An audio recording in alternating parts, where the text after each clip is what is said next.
স্নান করতে যাব বলে চুল চিরুনি করতে বসেছি। ঠিক তখনই আমার মাথার ক্লিপটা দেখে মনে হলো, আরে এরকম ক্লিপ তো আমিও বানাতে পারি। তো আর কি, যেমন ভাবা তেমন কাজ। বসে গেলাম কয়েকটা জিনিসপত্র নিয়ে। তার জন্য আমাদের লাগবে একটা বোতল। এরপরে প্রথমে বোতলটাকে 3 ভাগে ভাগ করে নিতে হবে কাঁচি দিয়ে। তারপরে বোতলের মাঝের অংশ থেকে ফ্লাওয়ার মোটিভের মানে ফ্লাওয়ারের পাপড়ির মতো কয়েকটা অংশ কেটে নিতে হবে। এরপরে একটা মোমবাতি জ্বালিয়ে নিতে হবে এবং আগুনের সাহায্যে বোতল থেকে যে অংশগুলো কেটে রেখেছিলাম সেগুলো একটু জ্বালিয়ে নিতে হবে। তবে আমি এখানে হাত দিয়ে পাপড়িগুলিকে পুড়িয়ে নিলেও তোমরা হাত দিয়ে না করে চিমটার ব্যবহার করতে পারো। তবে কি লাগছে না পুরো পাপড়ির মতো? তো আমার এখানে একদম ফ্লাওয়ার করা রেডি। পাপড়িগুলো আমি গ্লু গানের সাহায্যে চিটিয়েছি, তোমরা চাইলে ফেভিকলের ইউজ করতে পারো।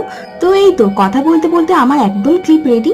তো তোমরা জানাও কেমন হয়েছে ক্লিপটা। আর তোমাদের যদি ক্লিপটা ভালো লেগে থাকে অবশ্যই লাইক কমেন্ট শেয়ার করে যেও। আর হ্যাঁ, অবশ্যই আমার চ্যানেলটা কিন্তু সাবস্ক্রাইব করতে ভুলো না। দেখা হচ্ছে নেক্সট